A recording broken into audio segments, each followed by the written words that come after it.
Greetings, everyone. Welcome to Catalyst Energies. My name is Dee. Thank you for joining me. I am so grateful that you are here. It is Monday, April 24th, 2023. This is the Starseed Ministry. Welcome back, everyone. And of course, if you're new here, welcome. Thank you for stopping by. There's been such a wonderful uptick in viewership here on the YouTube, surprisingly enough. The more candid I've gotten, it seems like the more attention that I've gotten as well, which is really strange. But anyway, welcome to Monday. Welcome to Taurus season, my friends. The sun is in Taurus today, and we have a lot to talk about today. We are smack dab in the middle of our eclipse window. So how is everyone doing? I have the appropriate attire. I feel like, well, for me, of course, I have a hoodie on, so that is the appropriate attire for D-Real. But for Taurus season, I have this sweatshirt with a little happy calf on there with a little mushroom down here. You can't really see on the video, but I assure you that it's there. And Taurus season is connected to fixed earth. It is the sacred cow. And we're talking about Buddhism. You know, I have read and heard that Siddhartha, right, Gautama Buddha, the original Buddha, was a Taurus as well, born with the sun in Taurus. And so with that in mind, thinking about the title of today's transmission in terms of transcending our disappointment, right? By, at the very least, addressing our attachments. And the sun today in Taurus is actually going to be in direct conjunction with the north node of the moon, which, as you know, if you've watched the eclipse video, or just familiar with eclipses in general, then you know that the lunar nodes, the point where the lunar orbit crosses the ecliptic plane, is where we get these eclipses, right? The blocking or shadowing or being within the shadow of the body of the sun, or the body of the earth, or the body of the moon is what creates these eclipses. It's because we are crossing this point that really is the soul, the living soul, in a specific direction. So I'm really glad that you guys are all here. Like I said, there's a lot to talk about today, but the sun in conjunction with that north node, and in fact, there's this really beautiful kite that we're going to see this week, tonight into tomorrow morning, actually, this beautiful kite with the sun, the moon in Cancer, Saturn in Pisces, and the nodes of the moon. It's one of those moments that we can really make the most of in order to really transcend, right? I mean, it goes right into the title of this transmission. We can really transcend that disappointment by being aware of all these factors that are interacting with each other. So we're going to talk about the solar storm that happened last night into this morning. It's still kind of going on, but it's waning. So curious how people are feeling. Strangely enough, the last time we had something like this, and it was also very predictable last time, although there were many channels or just frames of reference where like, we don't know where that solar storm came from. In this case, it was a little bit more obvious, but still it kind of came from the same place. So we're going to go over that. We're going to look at the 1-2 punch of the coronal hole stream and the coronal mass ejection and the solar wind that came by and created this really strong uptick in solar disturbance. We're going to look at some earthquake and seismic activity. We're going to look at some ley lines, right? Get some more information about ley lines, hopefully stimulate some more research on your part to look into these types of things and understand how all of these things are factored together, of course. And I have this really incredible reading. And in fact, this reading is actually inspired by someone very much in particular. And that was not my intention, of course, going into the space in which to do this reading, but it's pretty obvious. And you're going to know who you are when you read, or when you get to the point of this reading. You'll You'll know who you are. And it is not necessarily directed at you, in particular. And in fact, I want to take a moment on behalf of everyone to thank you for being the inspiration, I think, energetically for the reading, because it actually is putting a lot of things in perspective for many of us, and for anybody who's stopping by and listening to this transmission. There's going to be something of benefit that comes from the reading today that was inspired very directly by someone. And when I say inspired, it's not like I went into the reading with this person or their situation, specifically reading for them, but the energy that is being experience for that person in particular is something that is clearly making its way and rippling out through everyone's experience. And so we're going to go through that reading. We're going to look at maybe the ways that we can transcend our own disappointment by really addressing our personal attachment. It's so difficult. It's so difficult to let go of our personal attachment to the outcome of situations. And this eclipse cycle, like I said, we are smack dab in the middle of it. We're going to have a first quarter moon on Thursday the 27th. It's going to be in Leo. There will be lots more information about that for the Starseed Fellowship as I give you your weekly astrology. Within the next couple days. We're really going to focus on this because as we're now in the crescent moon phase, the moon is about to come into Cancer, the home territory of the moon. Things are going to get real sensitive but also very intuitive. And it's while the moon is in Cancer that we have this really incredible kite in the astrology that I'll go over. But it's difficult. It's one thing to substantiate all of your potential and desire and make a commitment to that process. It's another thing entirely to step back from what your ego wants out of that situation and allow God to do the work of unfolding, right? And nature and unfolding. There's only so much we can do when we put that seed in the ground. We can nurture it. We take care of the soil. We water it. We send it our love, right? But at the end of the day, it is its own unique signature that is going to grow in accordance to the will of the Great Spirit and our personal attachment. This is really a lot of what Buddhism represents, at least to me. And I'm sure people have different ideas and their own conceptions of Buddhism, but it's not so much your desire that you get rid of, because that's impossible, right? If that is innately built into the framework to desire, to have potency, to want to be in accordance with the divine spark of life. But it's the personal attachment to, the shell of the seed, essentially, right? The shell of the seed has to go as the seed germinates. And that can be really difficult when that shell of the seed is our inner child or our ego conception, and being able to let that go. And so in Buddhism, it's not the desire, but the attachment to the desire that we are endeavoring to release ourselves from. So it's not easy right now. And for people who have no clue what their personal attachments are or what that even represents for them, it's that much more difficult. But for those of us who are aware of these dynamics, at the very least, we have to be willing to go where, God leads us and not so much where our ego wants to take us, because that's part of being in accordance with divine will. So we'll get into all of the different, vectors here of what this represents as we go through this transmission today. And I really just value all of you so very much as we get into this. So before we do get into this, I'd like to share a little bit of what's on the table here for Catalyst Energies. For those of you who have already booked your eclipse season personal forecast, and I am keeping this open until the 5th of May, which is the Scorpio full moon lunar eclipse. That's still open if you want to book that. If you're part of the Starseed Fellowship, you get 10% off of that. And of course, if you watched the entire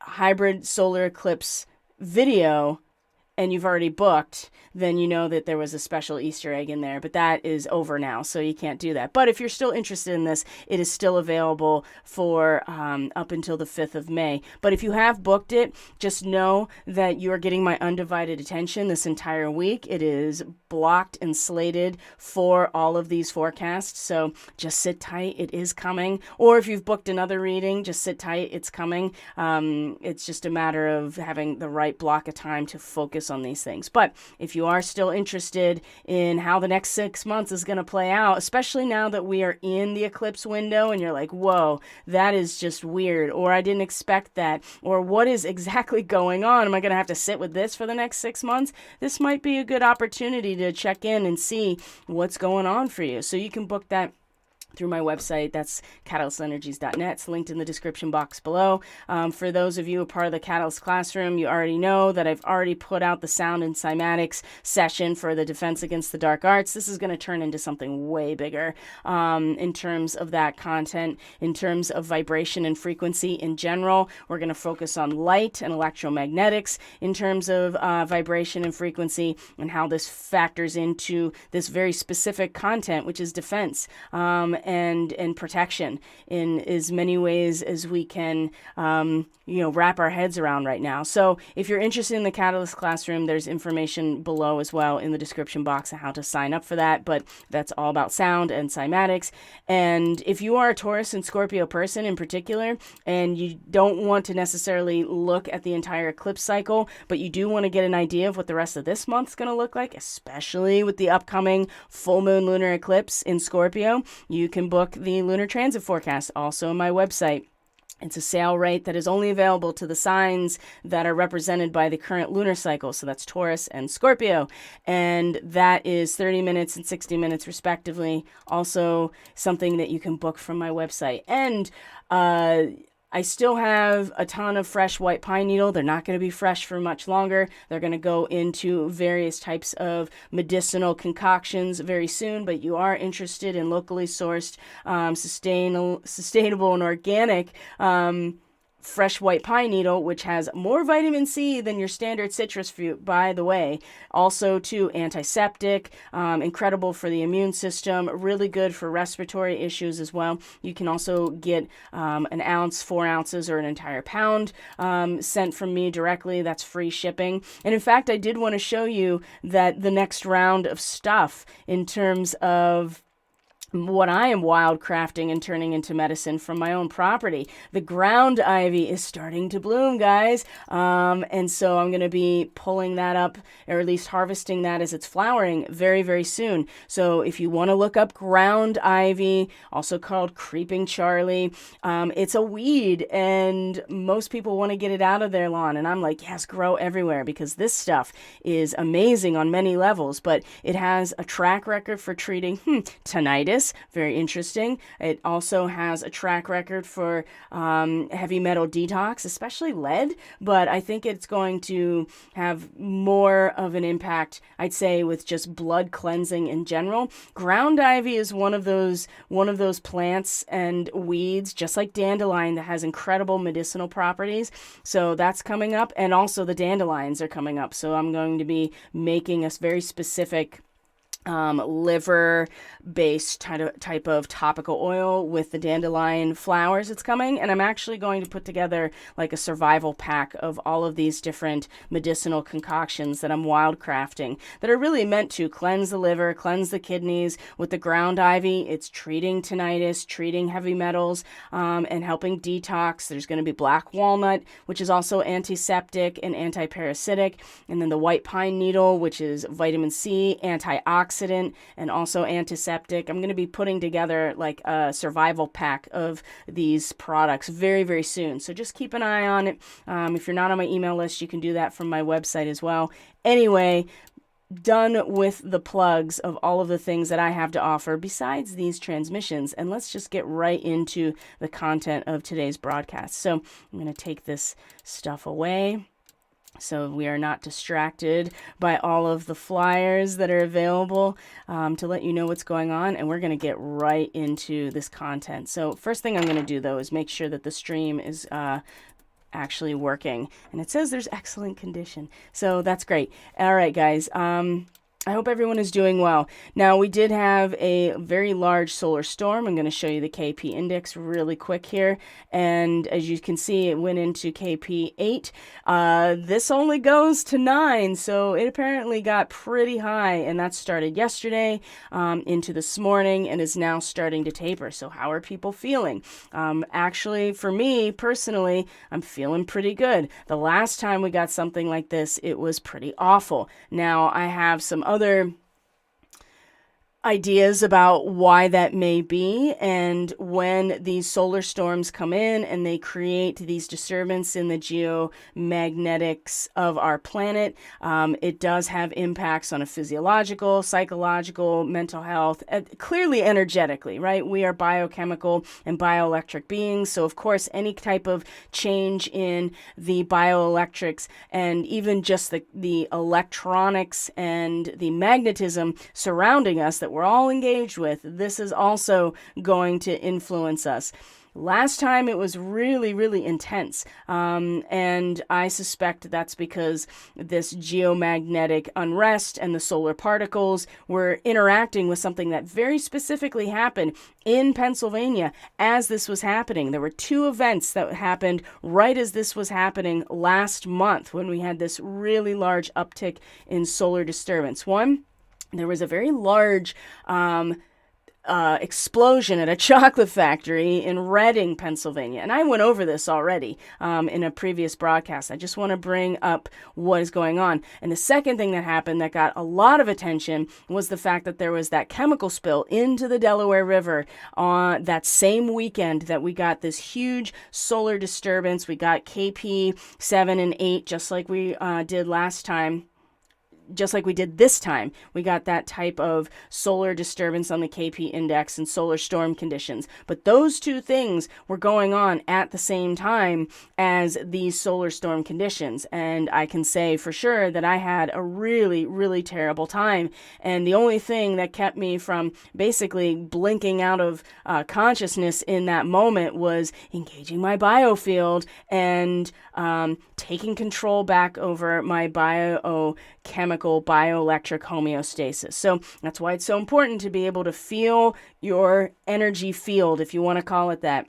Your somatoform, right? Your biofield. You have to feel what it feels like. Feel when it's out of balance. Feel when it is in balance. Know exactly what you do personally and in your own practice that engages that biofield and brings it back under your conscious control and intention, because that was the only thing that kept me, and it was immediate. As soon as I engaged it, all of those symptoms went away and I, cleaned myself up and went back to sleep. It was like a sneak attack. It was in the middle of the night. It was very, very violent. But those 2 things, that huge explosion in Reading, and then just, in a diagonal line of sight down to Bristol Township and Philadelphia, where they had that chemical spill, and then you had this type of solar forcing and solar particle forcing that disturbed the geomagnetics of the planet. So there are connections, but that stuff wasn't happening this time, and so this type of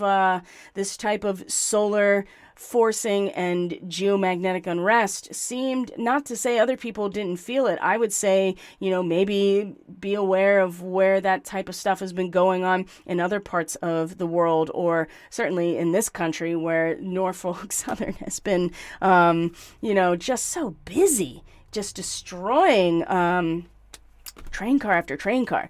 So I'd be curious how people are feeling. Where are you at? Are you paying attention to what's going on in your area, as well as the type of chemistry that is being initiated? And did you feel any of this type of disturbance? So that's the first thing. I wanted to show you where this is coming from. So on the 21st and the 22nd, you can see here that there was an M-class flare that erupted facing the Earth, and it did release a CME. So we are getting the impact of a coronal mass ejection since last night into this morning. Now, apparently it came early, and maybe that has something to do with the coronal hole that was facing us as well, that spaceweather.com still didn't actually acknowledge was there, but you could see it pretty obviously that there was a coronal hole facing us in the southern hemisphere of the sun. So you can see the solar wind. It all shot up in terms of temperature, in terms of speed, in terms of its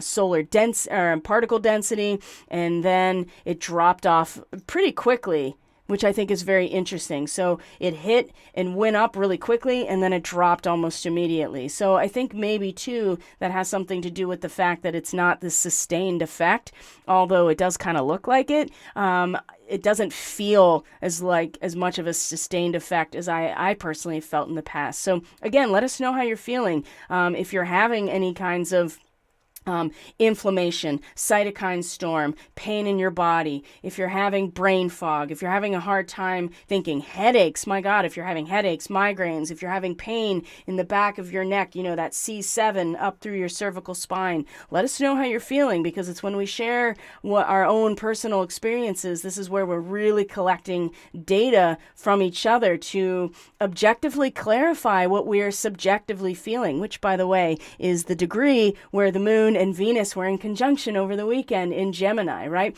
Talking to each other and being able to objectively clarify what we are subjectively feeling. It's important that we're doing that. So this is the solar wind, all of the different aspects. And then you have the phi angle here. And so when it flips back and forth like that, that's where you are able to measure the disturbance. And even when this red line, the BZ, when it goes down below 0 here, this is also when you know that there's some sort of geomagnetic unrest. So just to give you an idea of what we are looking at here. So if we were to go into looking at the Schumann, which I thought was really interesting, it didn't do anything that remarkable. And again, it still seems to be... The Schumann resonance seems to, when it does have its amplitude go up, it's very consistent to the same time of day, right? It's usually between 2 and 6 p.m. Russia time, which is between 3 and 5 a.m. East Coast time, Eastern Standard Time, 3 to 5 a.m. I really find that interesting. It's consistent with a time of day. And 3 to 5 a.m. on the cycle of Qi, at least here on the East Coast, is like when the large intestine is really waking up. That's very interesting to me. The gut, right? And your large intestine. So there was an amplification yesterday up to 48 when it had been pretty mellow for the most part. I mean, when I say mellow, there have been, amplifications, but it went up to 48 and then it kind of settled down. And for the most part, it's still pretty mellow, but there's a little bit of a ripple effect here. So it's really too bad about this site that it has gotten really annoying to look at. It's got all the ads now and the copyright thing right in the middle.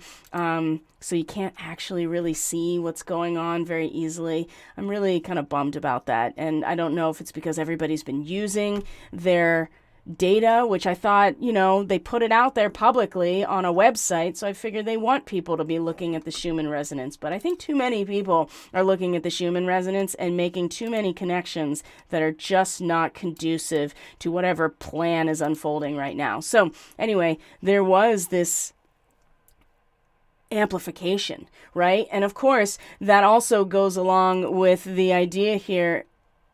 Let me show you the coronal hole real quick, right? So there's another coronal hole that's coming to face us. So just be prepared within, the next 2 days, we're going to get another influx of solar wind. That's very interesting. So we got this 1-2 punch from the coronal mass ejection, this coronal hole down here in the southern area that's now starting to turn out of the way. And then within 2 days, we're going to get this solar wind that's going to come and amplify it even more. So just pay attention, especially because we're in the eclipse window. We are coming into our first quarter moon very soon, which is always a crisis moment of what am I going to do? And especially because it's an eclipse, right? It's not your standard lunar transit. So we have aspects that are getting drawn out over the next 6 months. But in the meantime, we are going to get hit with this quarter moon and these relational crises that are going to demand our attention right now, and demand our attention in a way that we may not actually be able to see how it's going to affect everything on the other side of this, which is coming into October and the end of this eclipse cycle. But it's going to be very directly impacting us in the present moment right now. And so it's going to be interesting. We're going to still have to be able to identify what, to expect what's going to be happening and still be present. There are so many things right now, especially in the astrology. But once you see the reading as well, where we are, there is space being held, and there's a big picture here that is leading us to understand how to be in two places at once, right? Which is kind of, that's the quantum realm, of course, is that there is no collapse into time space until we observe it. And so if, again, with the hybrid solar eclipse, it's all about perspective. If we are observing one perspective or the other, that's what we're going to get. And so being able to be present in the moment and really be aware of what's in front of us, as well as being able to exist simultaneously in what has been let go and where it's going. This is a very difficult thing, but we're actually being tasked with this so that we can actually move forward, right? Because we have to be able to expect what's coming so that we can create the space in order for that to come in, but we don't know what's coming,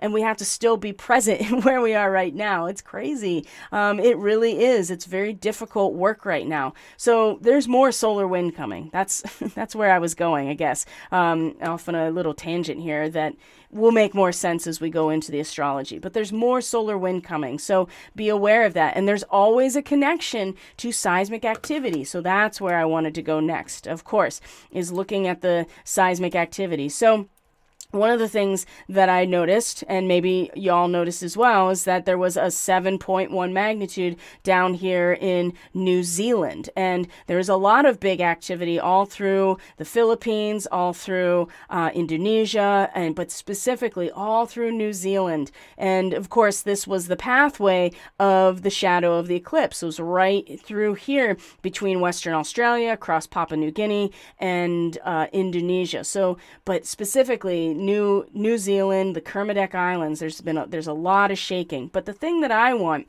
to look at in particular is this direct diagonal line here that goes right up to this little dot up here, which is in northern upstate New York, right? Which is strange, but there was actually an earthquake not that long ago, also in upstate New York, that I talked about. And if you really want to get into the weeds here, which I really encourage you to do, on the day of the eclipse, there was actually a 4.5 magnitude quake out here in Bermuda, right? Where there are no fault lines, just like there are no fault lines here, right? But here we are with a 3.6, and I'll actually show it to you on USGS here in terms of where it is. So we're going to look at an actual map, and then we're going to look at some ley lines. So we can look at, because seismic waves, or P waves, right? So if you listened to and watched and studied the sound and cymatics, then you know that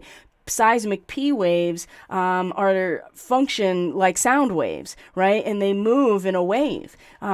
Very interesting. And if you're moving in a wave function, then you have a frequency, right? You have a vibration. You have an oscillation. So we're going to go into this real quick because I think it's important to understand so that you have what? Situational awareness, understanding what's right in front of you. And then you compare it to how your body feels, how you feel in your body. How do you feel in your energy field? How do you feel in your somatoform, your biofield, your aura, whatever you want to call it? How do you feel?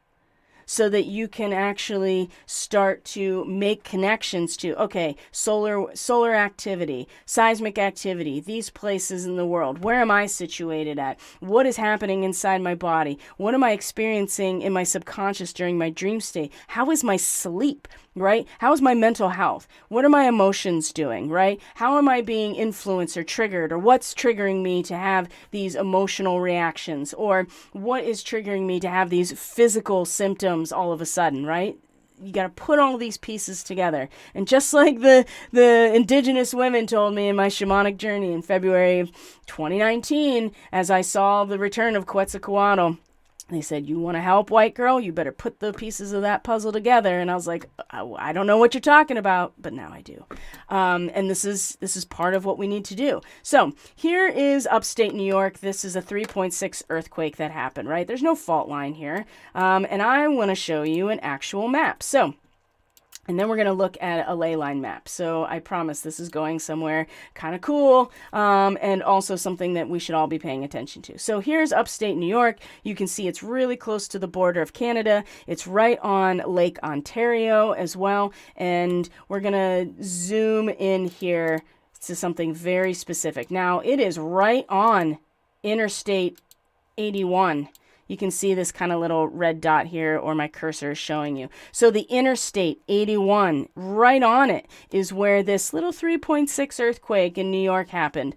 Now, if you just kind of follow 81, the interstate here, it goes down to Syracuse. Syracuse is where 81 and I-90 cross. And if you know anything about I-90, it goes all the way across the United States, all across the northern tier. If you've ever driven it or you're familiar with it, it goes all the way through the Dakotas, through Montana, all the way out, okay? Maybe not all the way out, but it goes out to, I'm pretty sure it actually goes out to Idaho. So 81 comes down, meets in Syracuse and I-90. But 81 keeps going south. Oh, it goes into Pennsylvania. Imagine that. So it goes into Pennsylvania all the way down to Scranton, right? Scranton. And the Wilkes-Barre, right? And then what does it do? It meets up again with another interstate that goes all the way across the country. This is Interstate 80, okay? And here's where I'm at, this little star right here. 15 going north that also meets up with the Finger Lakes, basically, right in this area.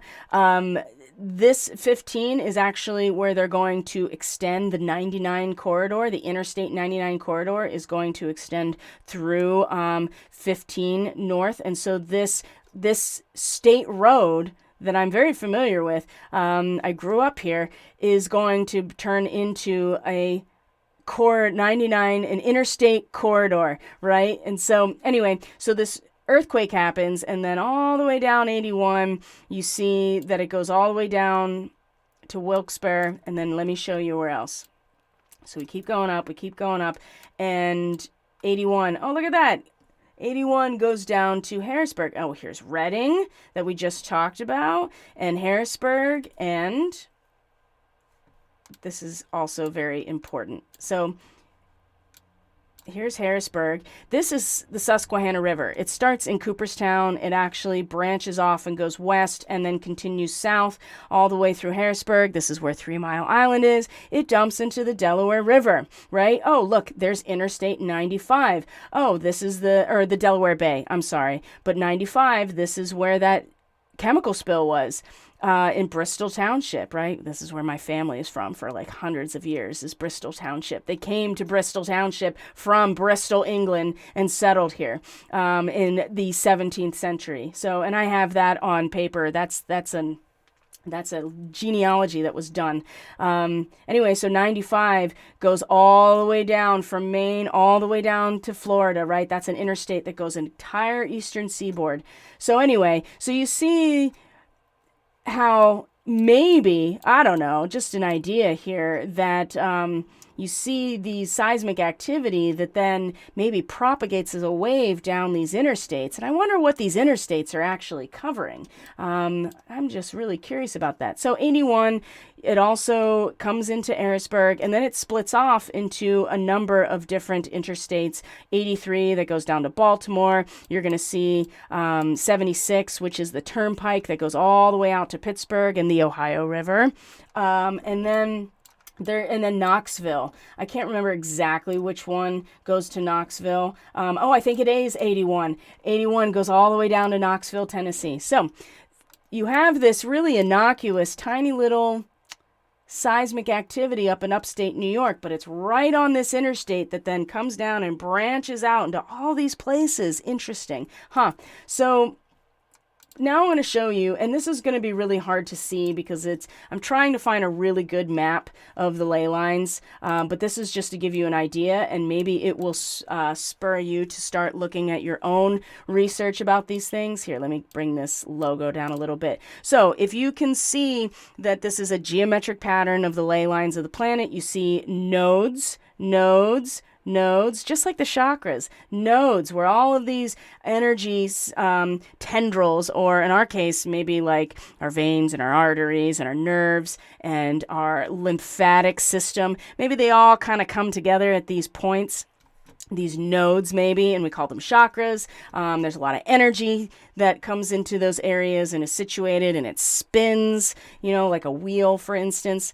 So you see this line that cuts right across the U.S., actually, and it starts up here in the Hudson Bay. It crosses right through the Great Lakes and comes down here to the West Coast, and then it branches off to all these areas, right? And then you see a line that goes all the way down, oh, interesting, along really the eastern seaboard of the United States, this whole ley line here. And this ley line that connects to a node on the West Coast. Now, if you were to continue to follow this line here, where do you think it will take you? Well, it looks to me like it takes you directly to the third chakra of the planet, which is here in Australia.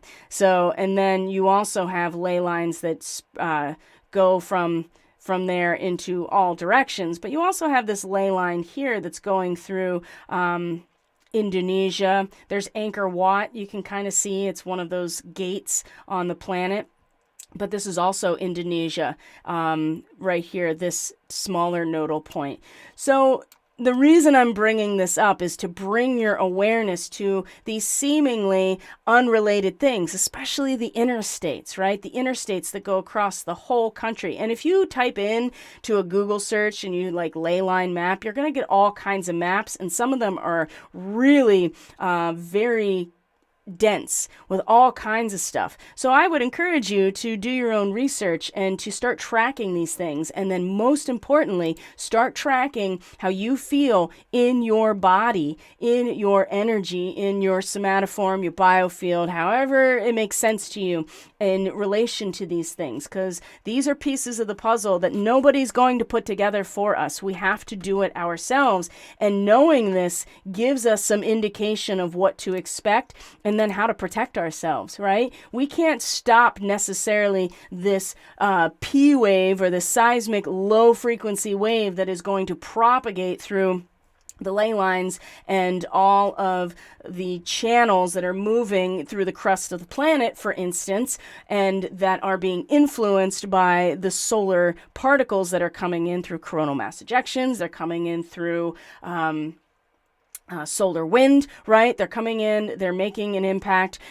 We know now that there are, and I'm sure we've always known, but there's research now showing that chlorine ion chemistry and connection to high solar particle forcing or high energy solar particles coming in. We know now that has an impact on the ozone, for instance. So there's a connection here that, and we are just as connected through our actual energy field, our biofield, as the planet is. So there's a lot of different dots here, and I'm not going to make all the connections for you. I want you to do it yourself, but I am going to show you the things that did transpire so that you can take that and run with it for yourself and see where you are, right? How do you feel? What's going on for you? So, and then we're going to get into much more of the reading and this whole idea of personal attachment, being able to transcend our disappointment, because if there was ever a Buddhist thing, that would be it. So let me bring up the reading. Okay, today's reading. Here we go. So we start here with the lovers as our causal factor. And we do have Venus in Gemini right now. The moon was in Gemini up until today. They actually came into a conjunction, as I just talked about. So that's very interesting to have the lovers card as our causal factor. And then we have the moon card reversed, right? I mean, clearly we're still in this eclipse window. We're going to have an eclipsed full moon in Scorpio. Oh my gosh. So the moon card is already mysterious and subconscious and can be very illusory. But when it's reversed, it's even more so. And there is a suggestion here that despite how committed we may have been to a situation, we are really going to go through a dark night and collectively, and people are really going to struggle with whether or not they're going to actually pull themselves out of it or not. And you even have the Ace of Cups, which is reversed here as our effect, right? With the idea here that, beauty and ugly are two poles of the same thing.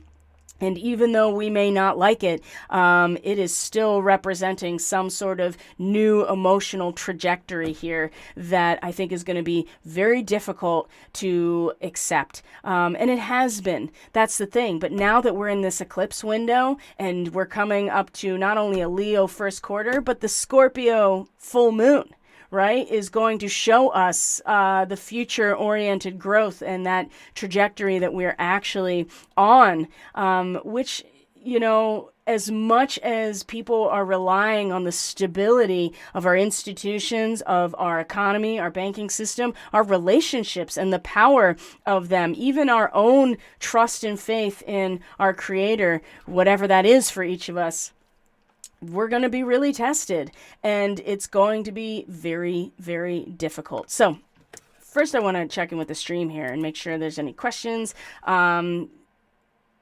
Let's see here. Mama Wolf Memories says, I'm feeling pretty good this morning, and thanks for the forecast. You're so welcome. VC says, I too am feeling pretty okay from the solar storm. Better than the last storm. Yes, definitely better than the last storm. That's for sure.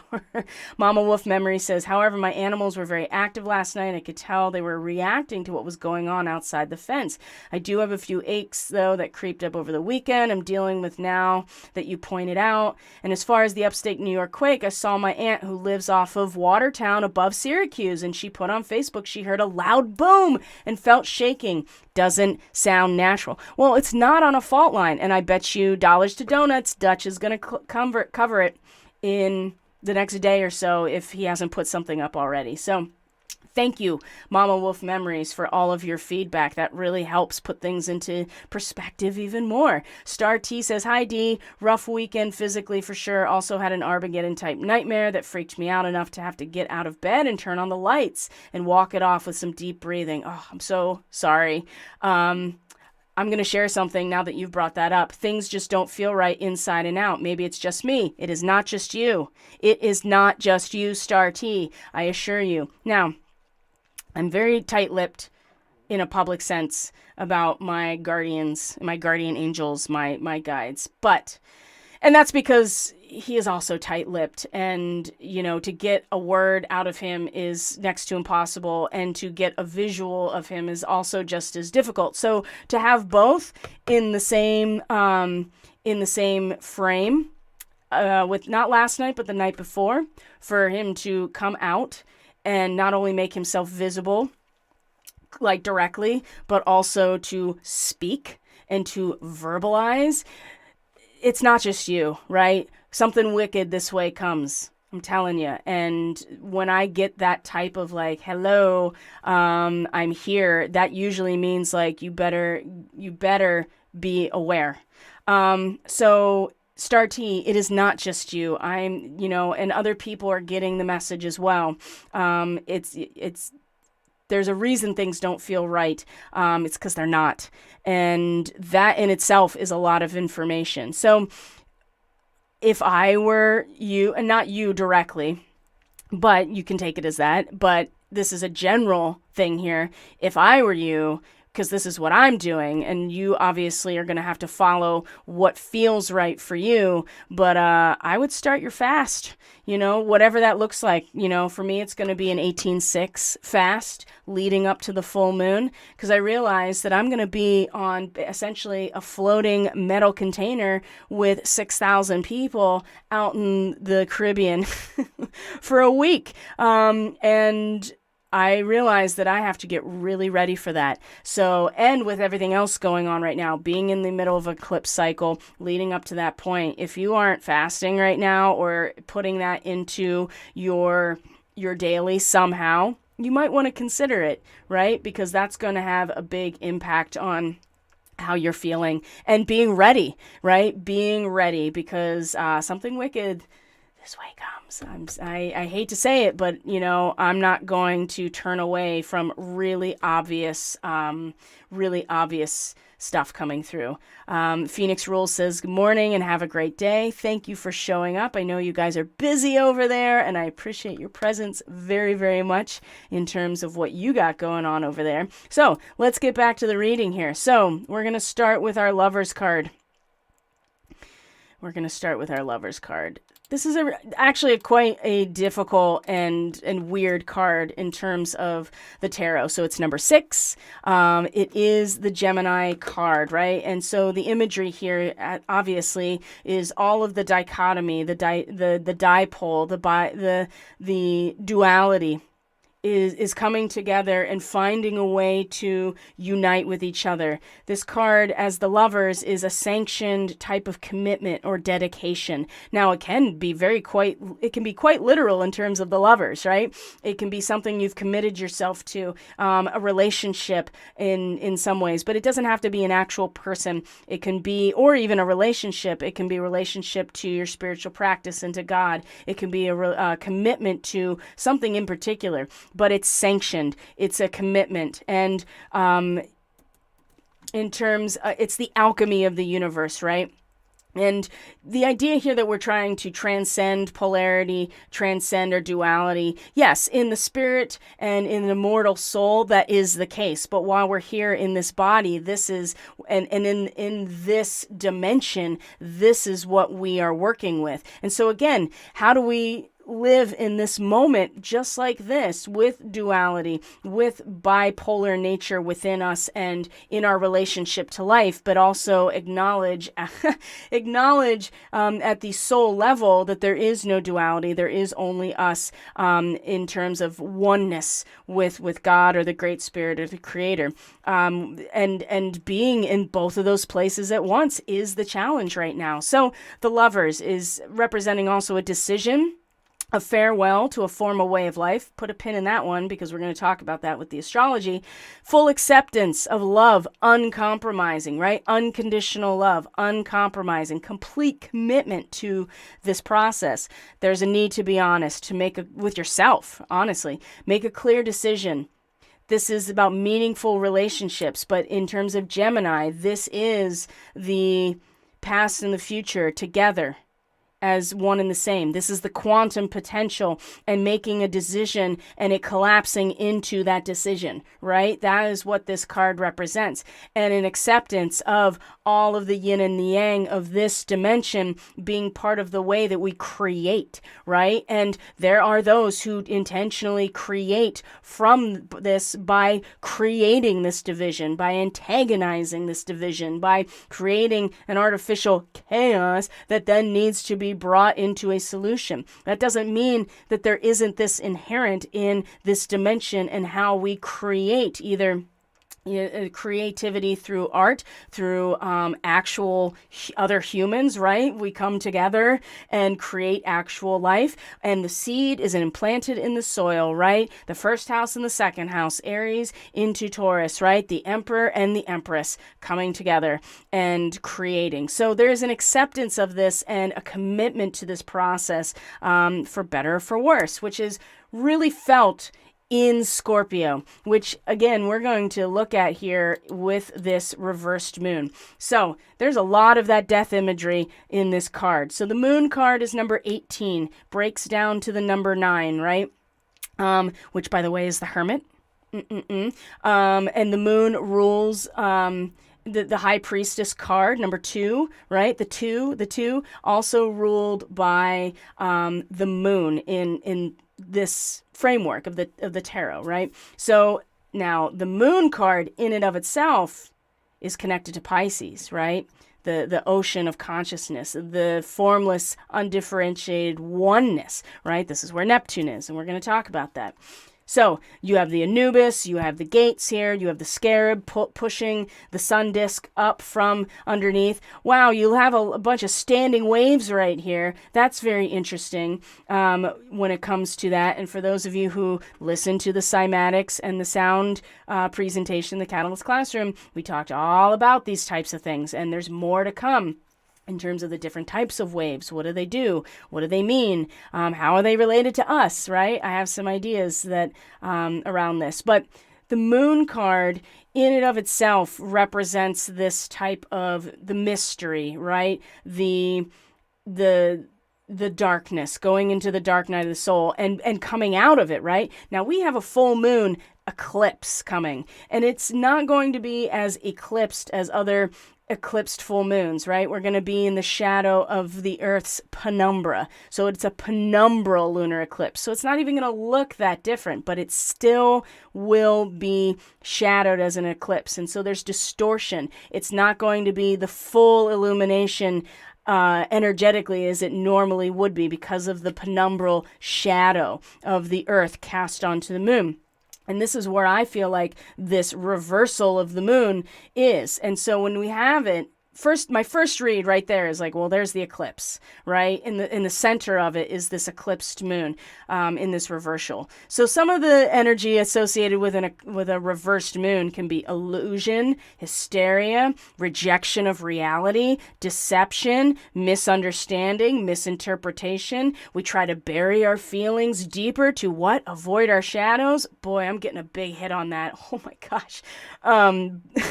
As I'm saying it out loud, I am feeling that. And you may not be ready to face your emotions. That's another read on this card. And pushing them aside and pretend nothing's wrong. How many people do you know right now who are in this place? And it doesn't matter what side of political, what side of cultural aisle, what side of your truther perspective. It doesn't matter, right? You've been vaxxed, you unvaxxed. It doesn't matter, right? How many people do you know are in this place and just like, nothing's wrong, everything's fine, I'm not ready to face my feelings and like start contending with reality? Boy, this eclipse, this upcoming eclipse is really, if you thought that the eclipse, the hybrid eclipse may have been kind of shocking or difficult or whatever, wait till we get to this, right? And we still have a first quarter moon in the middle of it in Leo that is all about chaos, all about catabolic action through chaos. Whew. So the heart of the matter here, we have this reversed moon with all of these things at the heart of the matter. So, and then we come at it though, right, with this Lover's card, with this really strong commitment, like full, and it's not reversed or anything. It is full on. We are committed, uncompromising, right? I am going for it. And then you hit this eclipse window. It's going to be hard on all of us. Really, really is. Even with uncompromising love and devotion of this card, we still have to be in the moment of this eclipsed Scorpio full moon, okay? The last of the Taurus Scorpio full eclipses for the next 9 years, okay? So again, if you're a Taurus or Scorpio person, you may want to consider a lunar transit forecast at the very least to be like, what to expect? Oh my gosh. Now, this was interesting to me. I was kind of like, what is this all about? This diversity. And as the things, when we talk about the surrounding guidance, right? The animal messages, the seagull, right? Which is about, time for deep healing. And the seagull is a bird that lives very close to what? The ocean. Oh, Pisces. That's very interesting. The formless, undifferentiated, collective unconscious. The seagull lives very close to that.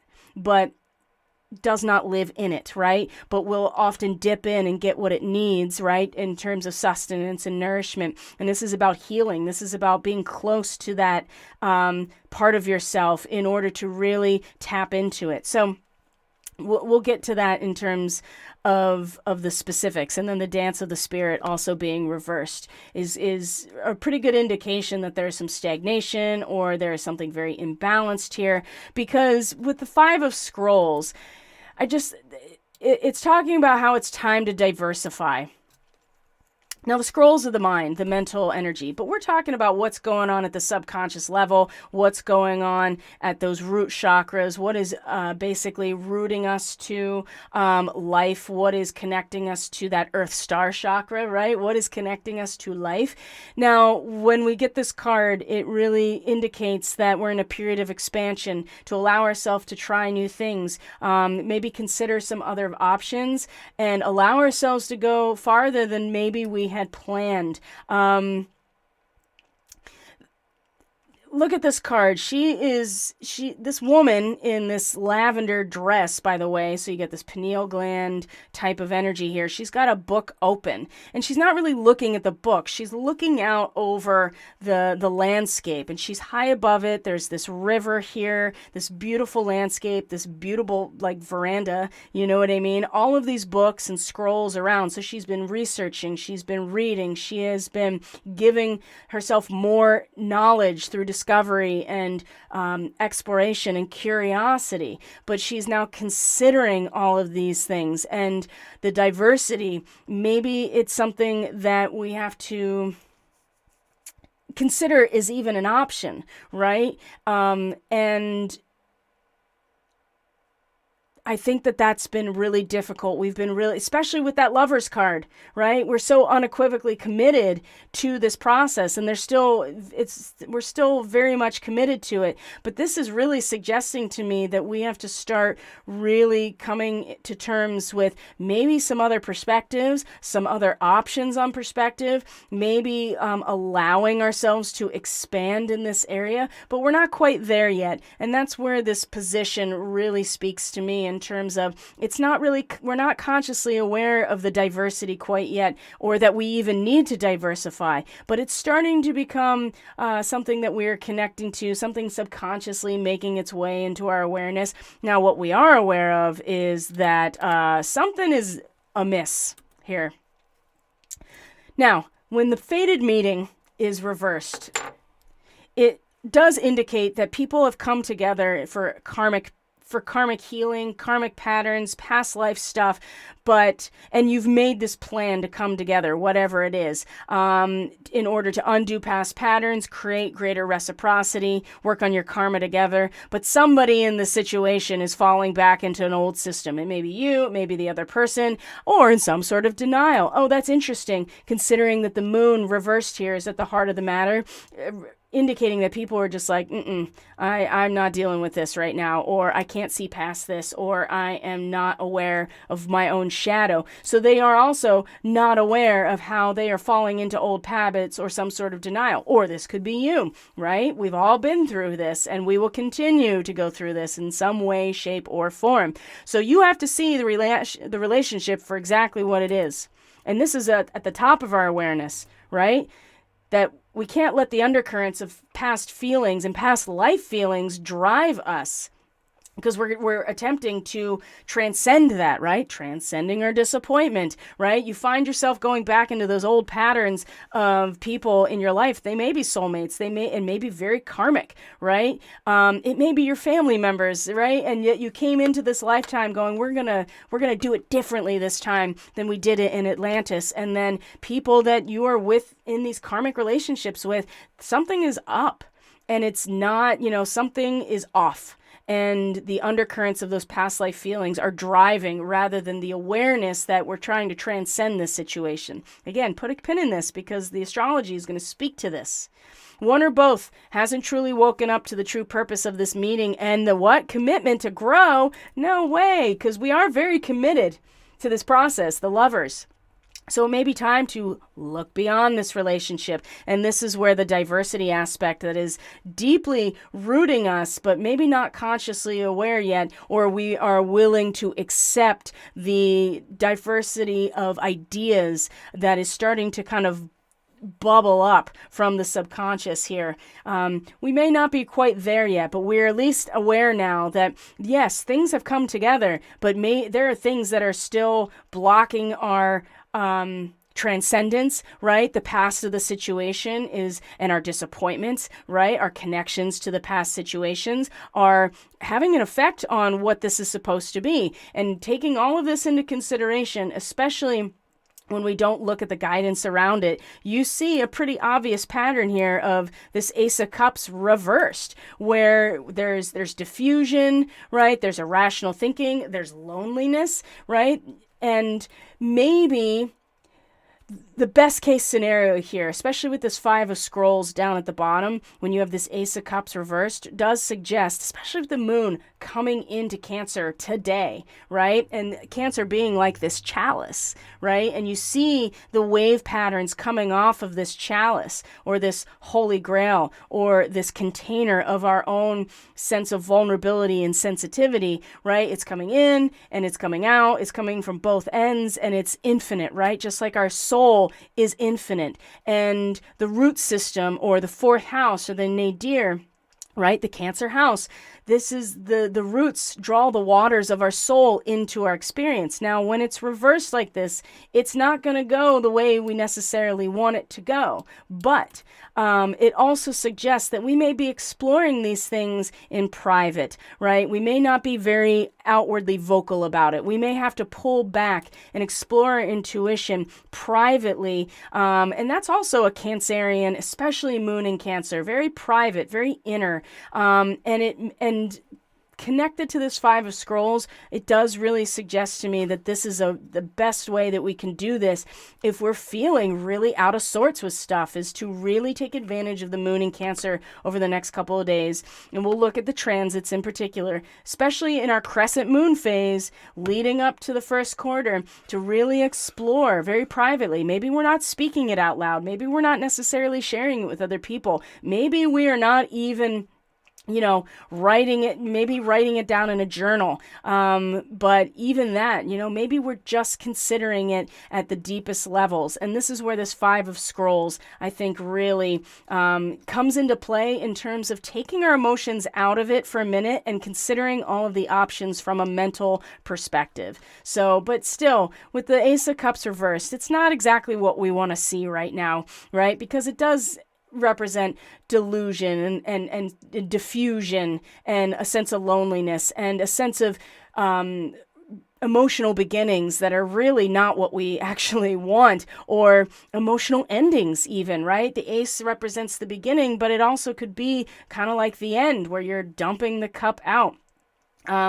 But this also does represent very clearly that the cup is running over always. So even when you turn it over, right, you're still getting the influence. It just might be pouring out. And there's nothing wrong with that. There's nothing wrong with that. I think it's important that we are considering other options in terms of our own expansion, diversity of ideas, diversity of relationships, diversity of perspectives and trajectories, right? And truly, Mercury is retrograde now, right? Mercury is retrograde, and we really have to start putting that mental energy into reviewing what is valuable, who is valuable, what are our resources, and where are we, just because we don't know exactly where we're going doesn't mean that we shouldn't be addressing, where we've been and what's valuable about that.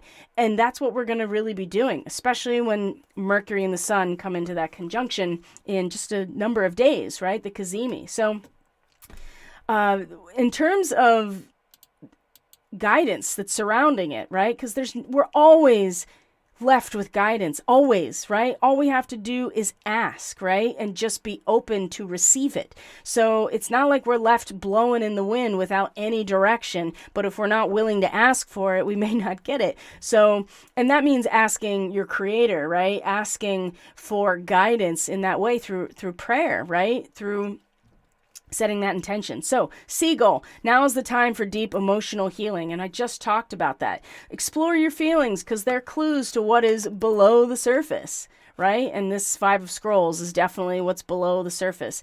So, it's okay to have feelings, right? Allow them to come through, be authentic, allow your feelings to be a roadmap to where you're trying to get to and what is off, right? You also have to accept that there are ways that our hormonal system and our endocrine system are quite obviously modulated because of the bioelectrical nature of us and the weaponry that is directed at us. And so we have to be aware of that too. We have to. And so this takes everything up to the next level of responsibility here. But we still have to give ourselves the opportunity to really deeply heal.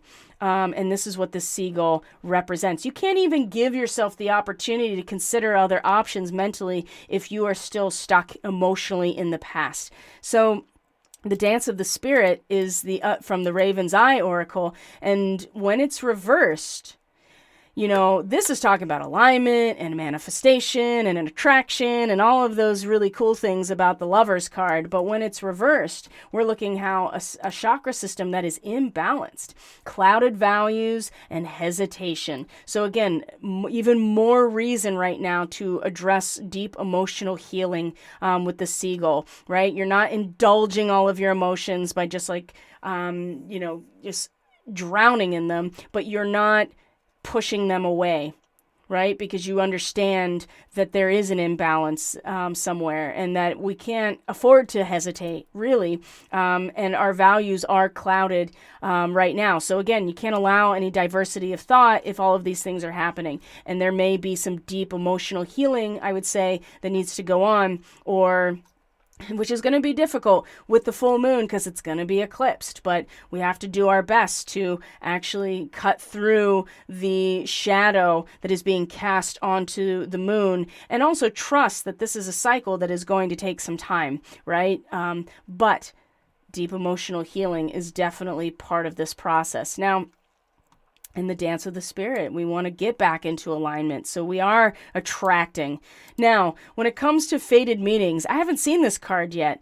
The fragile, panic attack, uncomfortable, or illogical. This really suggests to me, too, that we have to kind of, buffer up here. That when we realize in some ways that something is off about these types of karmic patterns, karmic relationships, or we come to realize like something is off with the other people, or it's just not lining up. It's really suggesting here that, to me at least, how fragile we actually all are and how easily we can become uncomfortable. We can have a panic attack when we become aware that something is off in this area of relationship.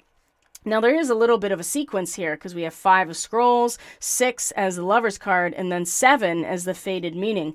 I think that's really interesting, actually. So there is a little bit of sequence here in terms of things, because we are committed, right? Again, we're coming into this with this full commitment and dedication to this bridging of duality, either within us or in relationship. But when we become aware, as we are now, that something is really off, I mean, this is really stimulating all of this fragile type of energy. It must be Italian. So the emu. Now, the emu is a land bird, right? So you have the seagull that is very connected to the water, the ocean in particular. But you have this emu, which is a huge land bird. It's only rivaled by the ostrich. So the emu is actually currently resides in Australia. That's where the emu lives. And so this says it's time to go on a new adventure. And I would say heed the call. feel confident and trusting in your intuition. Don't be attached to the plan, right? I mean, there may be, you're just like, no, it has to be with this way, with this person in this karmic situation. It has to be this way. Maybe don't be attached so much to the plan, but be more guided by your intuition, because, your creator is in charge, and maybe things are meant to change on a dime in order to not give away the entire plan. I don't know. Be willing to adjust your itinerary as you are guided, and that may have to do with the fact that you're like, oh, this person, something is off about this karmic situation here. It's important that you're willing to be, there are certain, this is how I travel, right? So I'll travel, and there will be certain things that are absolutely planned: where I'm staying, how I'm getting there, the timetable for my transportation, right? All of those things. But everything else in between those very distinct plans is never planned. We never plan it. We're just like, oh, this looks like it's a good idea. But then you can follow your intuition in the moment when not every piece is planned out. Have you ever watched those people like travel? I mean, it's miserable, right? I mean, it's miserable when you're just like, every single piece has to be planned out. And it's like, no, just plan the important things: where you're staying and how you're getting there.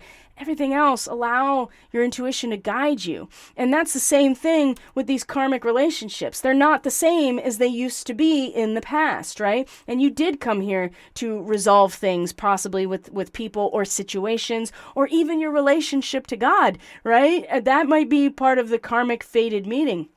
But you can't control every aspect of it. So, and you also, if you're that fragile, right, that you're going to have a panic attack, or you're going to get really bent out of shape or very uncomfortable when things change, it's going to be really difficult to go on a new adventure when the time comes and you're hearing the call that's just like, hey. And one piece of advice that comes out of this card of the emu in particular that I really liked was dismiss that voice that's like, yeah, that sounds good, but I can't do that because blah, blah, blah, right? I mean, you may miss really important opportunities when you're in that place, and you may miss the adventure, right? And the adventure isn't always, adventure does not come when you have a set itinerary that's like, we're going to do this and this and this and this and this, right? That's not an adventure, right? That is, that is a plan that is regimented. And there's a time and place for that.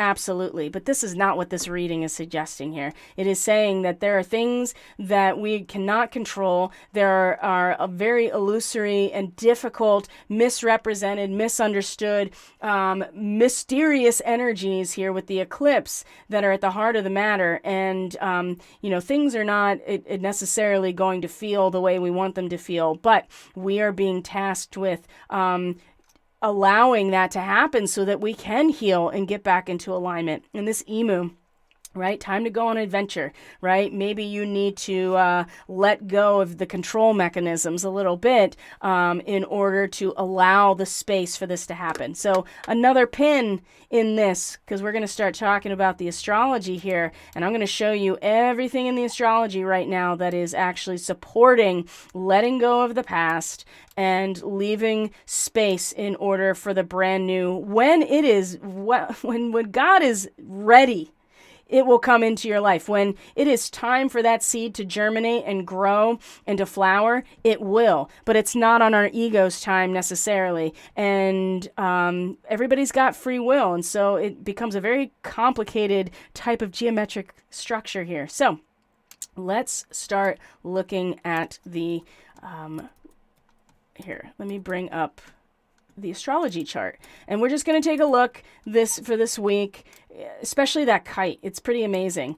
And where am I here?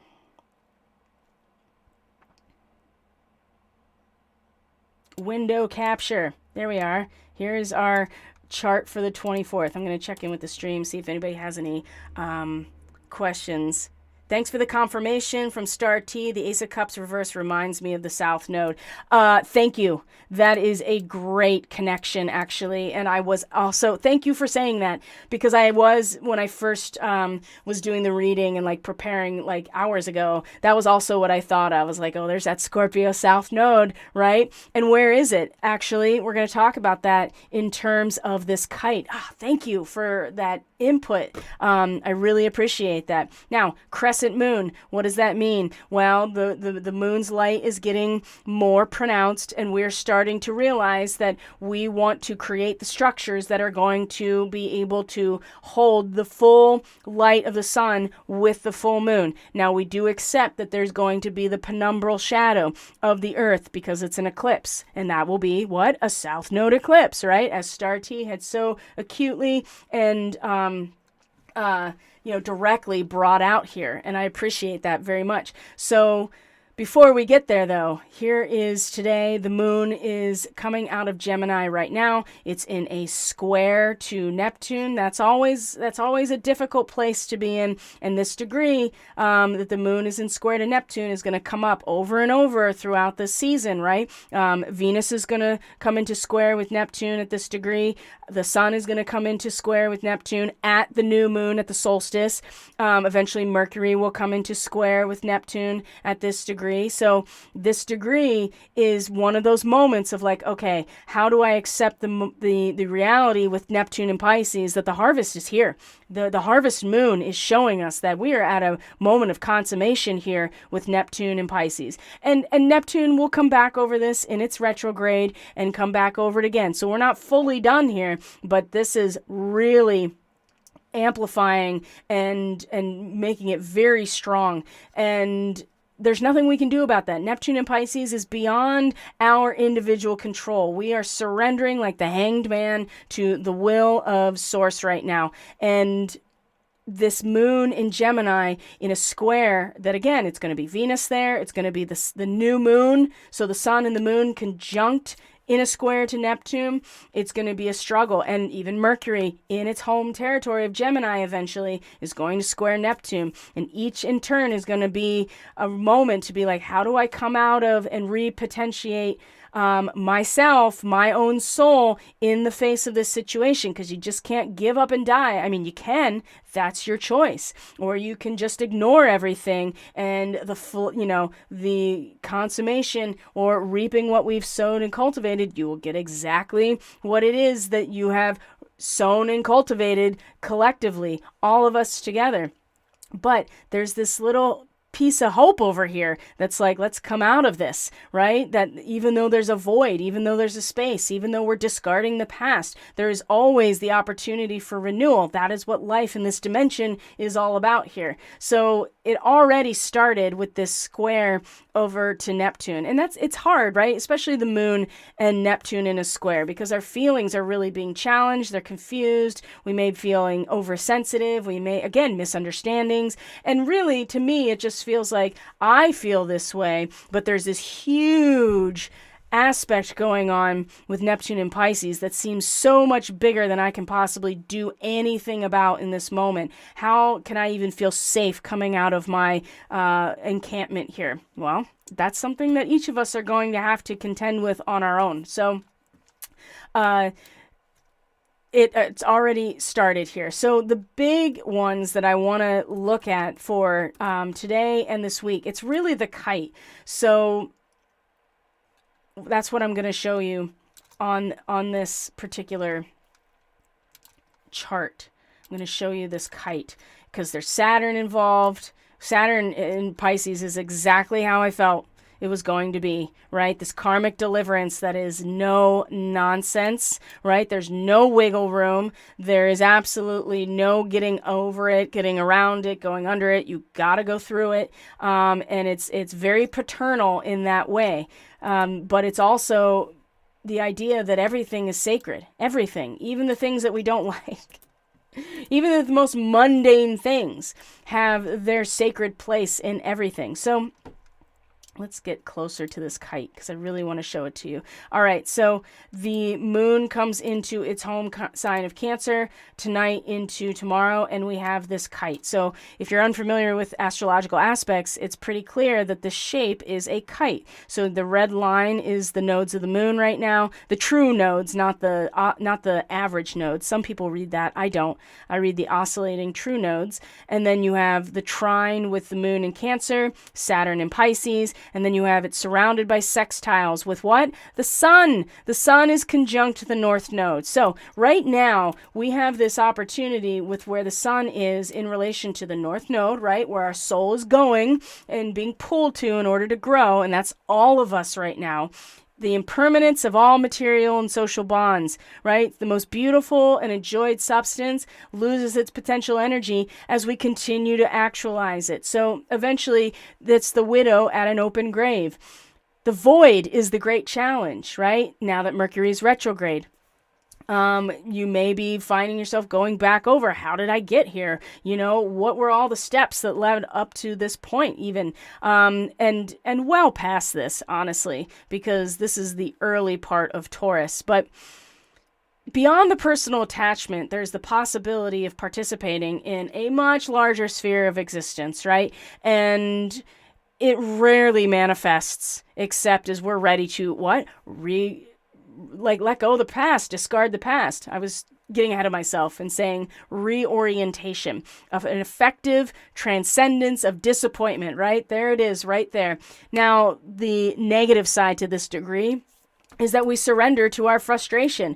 And that eclipsed moon is going to be, some people, that's just exactly what's going to happen. They're just going to surrender to it. They're not going to be part of what's happening. They're not going to actively transcend their own disappointment. They're just going to accept it and just, give themselves over to Neptune and Pisces entirely. So when we have a kite, right, there's opportunity for what? Transcendence, right? We can fly. Now, you need the tension of the spine of the kite, which is that north and south node, okay? So the south node in Scorpio right now, it at 4 to 5 degrees and even 4 degrees of Scorpio is the power of our collective agreement about things, the power of our institutions, the power of our cooperation, and what it actually creates, which faith, it creates trust, it creates a return on our investments,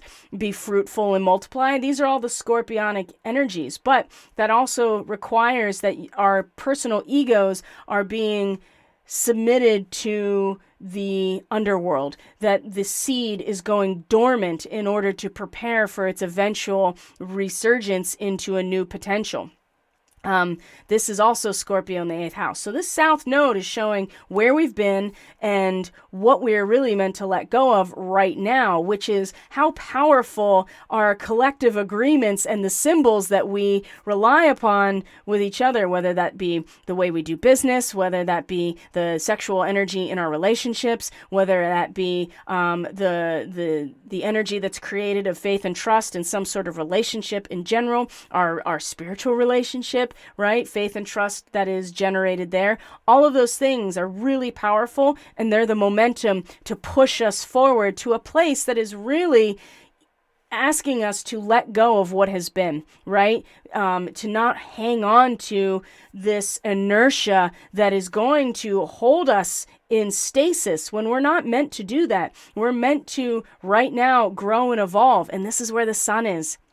With the north node. This is a really incredible moment. And then you have the moon in Cancer, which when you come into Cancer, you make a decision, right? You plant your roots. You put up the flag, right? You again reorient yourself, and this is a point of no return. This is 0 degrees Cancer in the Sabian symbols. It's a point of no return, right? You have put your roots down, and this is where you belong, and this is where you're going to stay, and this is where you're going to draw the waters of your soul into your experience, okay? Now look at this, right? It's in a trine to Saturn. This is very stabilizing emotionally. And this has a lot to do with you're not going to pit your individual ego against the freight train of what is happening societally and otherwise. But the trine to Saturn in this situation is like, hey, even this has its place in terms of the larger picture, in terms of its sacredness. And the trine to Saturn is going to be a very emotionally stabilizing component in that moment where you become very sensitive to like, well, I guess we're going to be, I could either stay on the tracks here and this speeding train can just destroy me because I'm so desperate to try to get my car off of here because I'm just so attached to this car.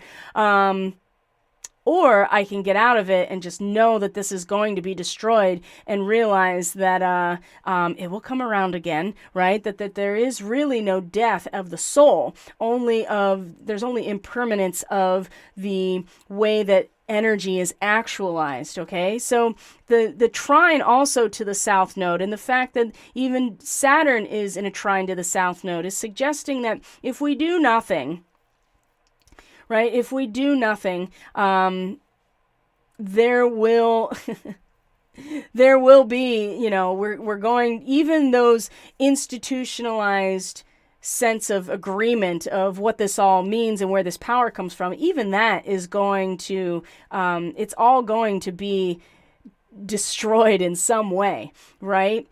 It's the sextile from the moon to the sun to Saturn where all the opportunity for our personal investment and our personal participation really comes from, which is that we have to identify in some ways with this soul trajectory of, we're going to step into something new, but we have to accept that what has already happened. And yes, there may be grief. Yes, we're having a hard time letting go. Yes, some people are just not even acknowledging what's happening. Some people are having a really hard time accepting that something has changed, or something is not coming back in the same way, or are caught up in these old karmic loops, right?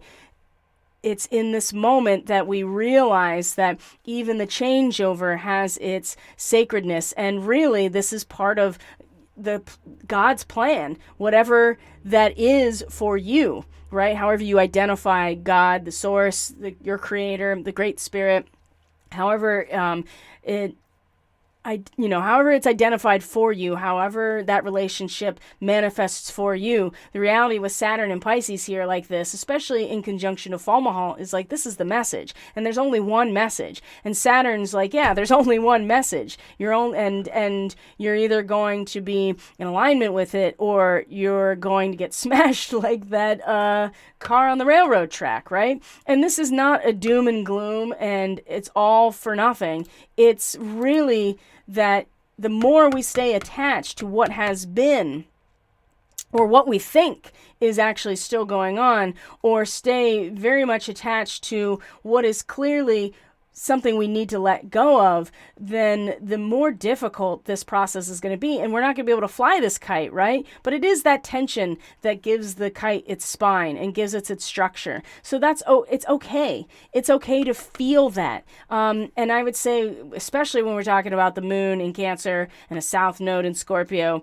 to allow those feelings to be there, right? To acknowledge them, to not push them away, to not hide our heads, to not, just not acknowledge it. We definitely want to acknowledge it, but we have to also acknowledge what is already in the past. And I'd say also too, whatever it is that you have to privately and in your own intuition kind of come into awareness about, that's between you, yourself, and God, right? And I would say that this is a good time right now, I would say between now and Thursday, to really take advantage of the crescent moon and to really identify, okay, what structures do I want actually out of the way and in place in order to identify exactly where things are going for me as we come into this South Node lunar eclipse that's going to be on the 5th of May, because Pluto is going to station retrograde on the 1st of May, and you're going to see a whole new, there's going to be a whole new batch of bullshit around that, around business, around banks, around that whole thing when Pluto stations retrograde. They already have it planned. It's already on the docket. It's just a matter of the timing to be in alignment with these astrological configurations because it's part of their algorithm, right? So Mars is in Cancer. It's still conjunct Sirius right now. So again, that warrior nature and that sense of real commitment, like who and what are we actually committed to, right? And how are we going to integrate that personal commitment into this larger sphere of experience right now that is asking us to let go of so very much. That it's so difficult. And I would say Jupiter in Aries right now is kind of the ticket because it is holding the big picture, an understanding of how to be in two places at once, right? That we can only experience what we deeply believe we can experience. And that's not to say that we can just be delusional about what's happening, but it also means that we might have to try again. We might have to that diversity, that 5 of Scrolls. We might have to diversify our thinking here in terms of, okay, where am I trying to get to? Maybe it's a different pathway, right? Maybe it's not the pathway that I thought because that's still that karmic trench in terms of your neural structure there of just like you just go through the same freaking process over and over and over again in your own mind, in your own emotions, and that's so easily modulated, right? Again, through your endocrine system being so connected to your there's glands in every chakra area, right? Glands in every single chakra area. So that, and glands release their hormones through the blood, right? That is the chemical messenger goes through the bloodstream. So there's such a direct connection here to all of these things and our endocrine system and our hormones, which affect our feelings and how we emotionally feel. So we might need to let go of some stuff.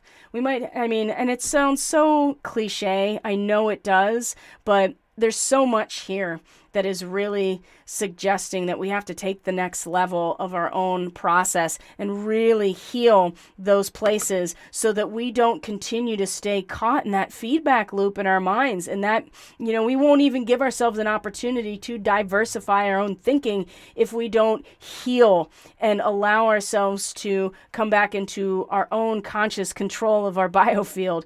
And so that we are not being modulated through our subconscious, through our dreams, through our hormonal system, right? Because it is happening. And the more solar weather we get, the more that amplifies too. And so where we're going, we don't have a template for because we haven't been here in this lifetime before. But many of us have done this already. We've done this at a soul level, and that's part of the issue of coming back and doing this again and having all these plans of who we're going to meet up with and how we're going to do it and how we're all going to send together. And it may not be going exactly to plan, okay? But we have been here before, and maybe it's time to make different decisions, take a different mental pathway in order, at the very least, diversify our thinking, right? It's really easy to get caught in that rut. It truly, truly is.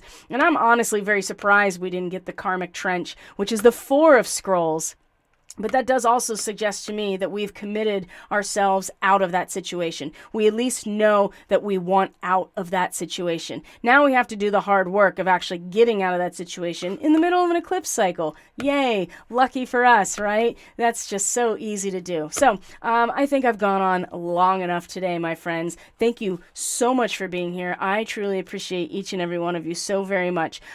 Just a reminder that starting on the 6th, I will be offline and not contactable. So if you're interested in booking a reading and getting it in before the eclipse, now's the time to do it. You can go to my website, it's linked in the description box below, and you can check out all of my services, distance healing, readings, and certainly plant material, herbal medicine stuff is more and more is coming online as I'm preparing it. But the white pine needle is ready and prepared to be shipped out to you whenever you're ready. It makes a great tea. It smells amazing. And all you have to, and it's very easy to make into a tea. You just steep it, right? You just cut it up or chop it up to release all of the good stuff within the needles themselves, and you just steep it just like you would any other loose leaf tea, and it tastes really, really good. So, my friends, thank you for being here. I truly appreciate each and every one of you so very much. Let's see here. Captain Rabbit says, thank you. Well, thank you, Captain Rabbit. I like your name, and I appreciate you being here as well. So, you have everything you need in the description box below. If you have any questions specific, you can always email me. That's also in the description box below. Starseed Fellowship, I had put up the poll to schedule our Zoom call this week if people are interested. Certainly your weekly astrology is going to come out. We're going to talk all about this first quarter moon in a lot of detail in that upcoming weekly astrology. So keep an eye out for that, especially how to sign up for that if you're interested. You get it every week, and it's $5 a month. And also the bi-weekly Zoom calls as well.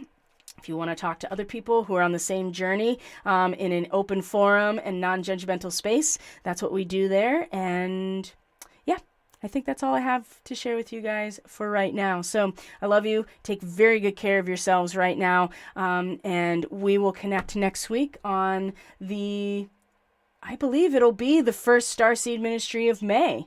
Right? I can't remember exactly the date of next Monday, but I'm pretty sure it'll be May. So take care, everyone. I'll see you on the flip side. Take care. Bye.